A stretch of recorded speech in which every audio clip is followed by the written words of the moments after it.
7. The Locked Door. The reader will perhaps understand that at first everything was so strange to me, and my position was the outcome of such unexpected adventures, that I had no discernment of the relative strangeness of this or that thing. I followed the llama up the beach, and was overtaken by Montgomery, who asked me not to enter the stone enclosure. I noticed then that the puma in its cage and the pile of packages that had been placed outside the entrance to this quadrangle. I turned and saw that the launch had now been unloaded, run out again, and was being beached, and the white-haired man was walking towards us. He addressed Montgomery. "And now comes the problem of this uninvited guest. What are we to do with him?" "He knows something of science," said Montgomery. "I'm itching to get back to work again with this new stuff," said the white-haired man, nodding towards the enclosure. His eyes grew brighter. "I dare say you are," said Montgomery, in anything but a cordial tone.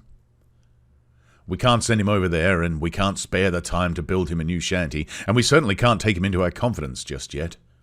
"I'm in your hands," said I. I had no idea what he meant by "over there." "I've been thinking of the same things," Montgomery answered. "There's my room with the outer door." "That's it," said the elder man, promptly looking at Montgomery, and all three of us went towards the enclosure. "I'm sorry to make a mystery, Mr. Prendick, but you'll remember you're uninvited. Our little establishment here contains a secret or so, is a kind of Bluebeard's chamber, in fact. Nothing very dreadful, really, to a sane man, but just now, as we don't know you—" "Decidedly," said I should be a fool to take offence at any want of confidence." He twisted his heavy mouth into a faint smile. He was one of those saturnine people who smile with the corners of the mouth down, and bowed his acknowledgment of my complacence. The main entrance to the enclosure was past. It was a heavy wooden gate, framed in iron and locked, with the cargo of the launch piled outside it, and, at the corner, we came to a small doorway I had not previously observed. The white-haired man produced a bundle of keys from the pocket of his greasy blue jacket, opened this door, and entered. His keys, and the elaborate locking up of the place, even while it was still under his eye, struck me as peculiar. I followed him, and found myself in a small apartment, plainly but not uncomfortably furnished, and with its inner door, which was slightly ajar, opened into a paving courtyard. This inner door Montgomery at once closed. A hammock was slung across the darker corner of the room, and a small unglazed window, defended by an iron bar, looked out towards the sea.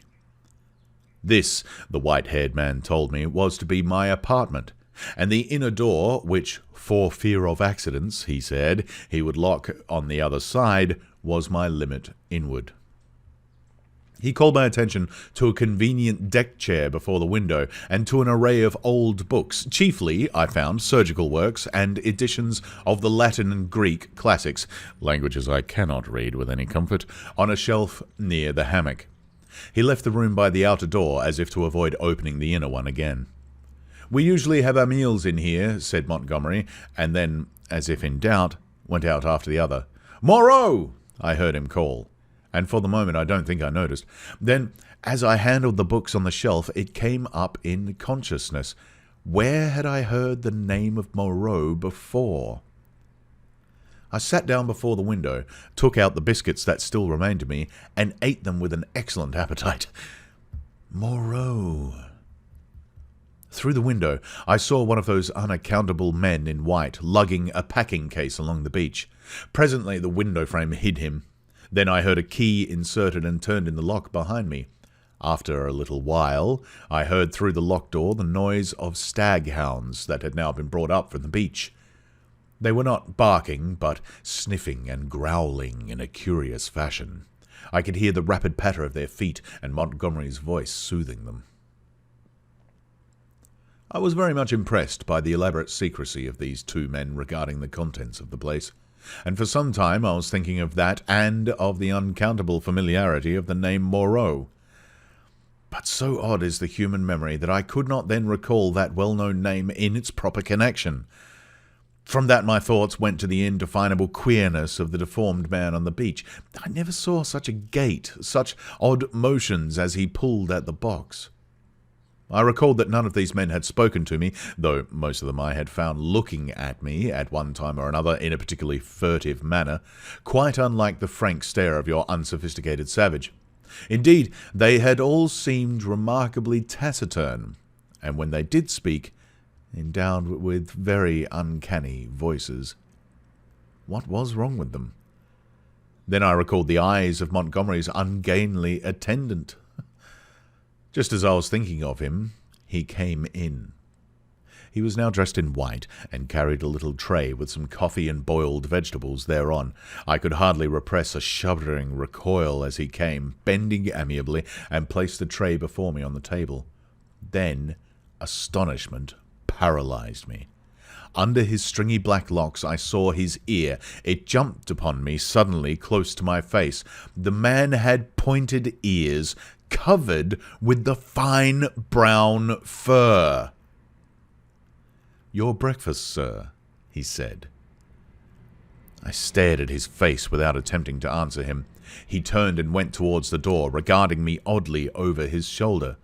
I followed him out with my eyes, and as I did so, by some odd trick of unconscious cerebration, there came surging into my head the phrase, "The Moreau Hollows."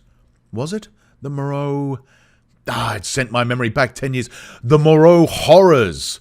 The phrase drifted loose in my mind for a moment, and then I saw it in red lettering on a little buff-coloured pamphlet, to read which made one shiver and creep.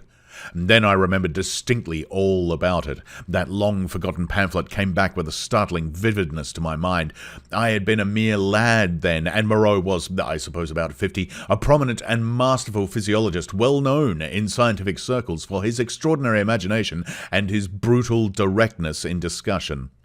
Was this the same Moreau? He had published some very astonishing facts in connection with the transfusion of blood, and in addition was known to be doing valuable work on morbid growths. Then, suddenly, his career was closed. He had to leave England. A journalist obtained access to his laboratory in the capacity of laboratory assistant, with the deliberate intention of making sensational exposures, and by the help of a shocking accident, if it was an accident, his gruesome pamphlet became notorious. On the day of its publication, a wretched dog, flayed and otherwise mutilated, escaped from Moreau's house. It was in the silly season, and a prominent editor, a cousin of the temporary laboratory assistant, appealed to the conscience of the nation. It was not the first time that conscience has turned against the methods of research. The doctor was simply howled out of the country. It may be that he deserved to be, but I still think the tepid support of his fellow investigators and his desertion by the great body of scientific workers was a shameful thing. Yet, some of his experiments, by the journalist's account, were wantonly cruel. He might perhaps have purchased his social peace by abandoning his investigations, but he apparently preferred the latter, as most men who would have fallen under the overmastering spell of research. He was unmarried, and had indeed nothing but his own interest to consider. I felt convinced that this must be the same man. Everything pointed to it.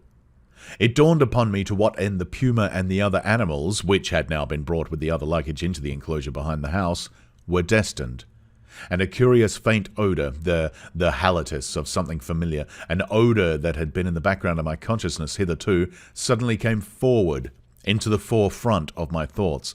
It was the antiseptic odour of the dissecting room. I heard the puma growling through the wall, and one of the dogs yelped as though it had been struck. Yet surely, and especially to another scientific man, there was nothing so horrible in vivisection as to account for this secrecy, and by some odd leap in my thoughts, the pointed ears and luminous eyes of Montgomery's attendant came back again before me with the sharpest definition. I stared before me out at the green sea, frothing under a freshening breeze, and let these and other strange memories of the last few days chase one another through my mind. What could it all mean? A locked enclosure on a lonely island, a notorious vivisector, and these crippled and distorted men.